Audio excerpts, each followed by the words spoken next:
What makes a good egg fried rice? Well, the rice should be individually grained. Each grain of rice should be coated with a thin golden layer of egg yolk. And the dish should have this wonderful, slightly charred, slightly smoky flavor that Cantonese chefs would call Wok-Hei, the breath of the wok. Now, with a restaurant level burner, about 10 years of experience in the kitchen, that's easy. But today, I want to show you how to achieve all those things in the home kitchen. This is my ultimate guide to egg fried rice for the home kitchen. First, starting with the fully independent grains. At the bare minimum, you need to use overnight rice because the surface then can dry. But if you want to go the extra mile, cook your own rice to make the fried rice. It will take longer, but trust me, it's worth it. Starting with the selection of rice, you want something with the least amount of starch, particularly on the surface. So sushi rice or borio rice for risotto, that's out of the question. For the Western kitchen, the most fail-proof rice you could buy is long-grain basmati rice, which is what we're going to use today. So to get rid of as much surface starch as possible, we rinse our rice. There's enough literature about the effect of rinsing and nutrition, but for the purpose of fried rice, what we want to achieve is for the liquid to be completely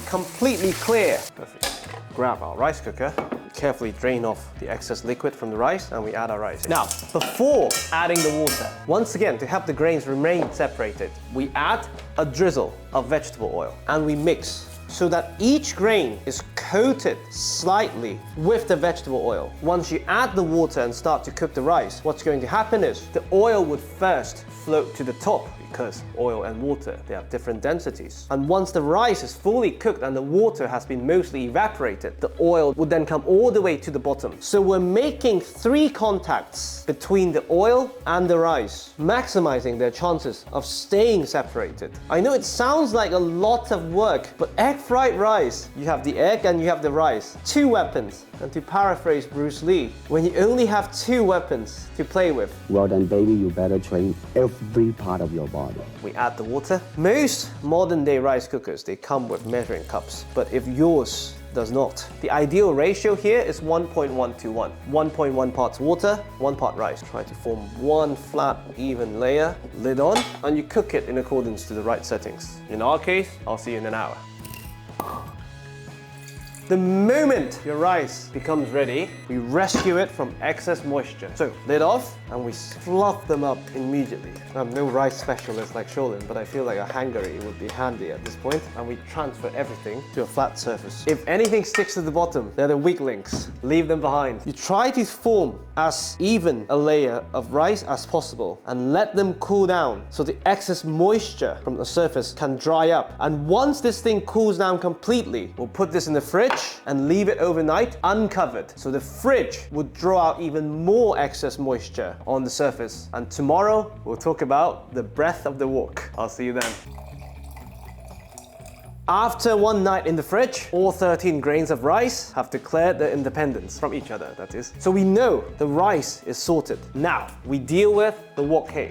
So, what is Wok-Hei? We know the burner, the wok, the skillful chef, but scientifically, it comes down to 3 things: caramelization, Maillard reaction, and the partial combustion of oil, meaning that we bring a small percentage of the fat that we used to cook above smoking point. The first 2 are easy to solve for the home kitchen. Anyone who's ever made a steak would have attempted to achieve caramelization and Maillard reaction. Both can be triggered by bringing protein to high heat. And we know egg white is 90% water, 10% pure protein. Pound for pound, even more protein than a steak. So then to achieve the first 2, it suddenly becomes extremely easy. We separate the white from the yolk and brown the crap out of the white. And with this approach, we hit 2 birds with the same stone, because then we have way more control over the distribution of the egg yolk, making it easier for us to ensure the egg yolk coats each individual grain of rice evenly. So, stove on, and we fry some egg white. For the home kitchen, for this particular recipe, I highly recommend that you use a non-stick skillet. Not just for the eggs, but to make life easier and to give yourself more control for the frying of the rice as well.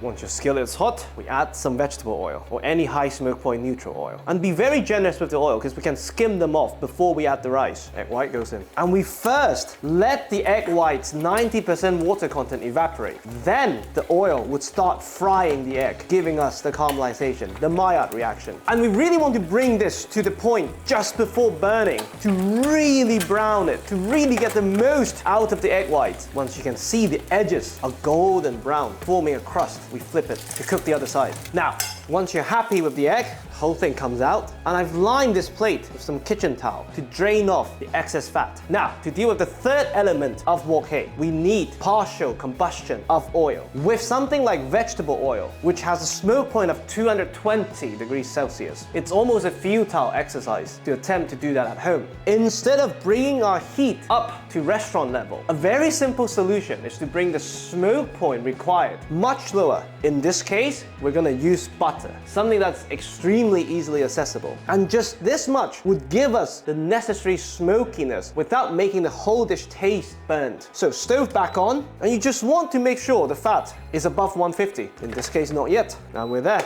Before the butter, as promised, we skim off the excess fat. You don't want to make the fried rice unnecessarily oily, especially because our rice has already been coated by a layer of oil. So just this much fat, above 150, butter goes in. With the partial combustion of fat in our pan, we start to add the rice. And to make life easier, add them bit by bit. Crumble them if they're lumped together to help them to ensure their independence before they even hit the pan. And because the Wok-Hei has been achieved, there's no rush. There's no need to cook anything at high heat. We can simply take our time to heat up the rice, which is already cooked. Move it around.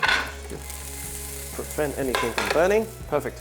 Now we move everything around. No need for any crazy tossing and turning. We're relaxed. We're simply moving the grains around. Now, while this is heating up at low heat, we deal with the egg white. Simply remove all the excess fat. All we need to do is we chop it up.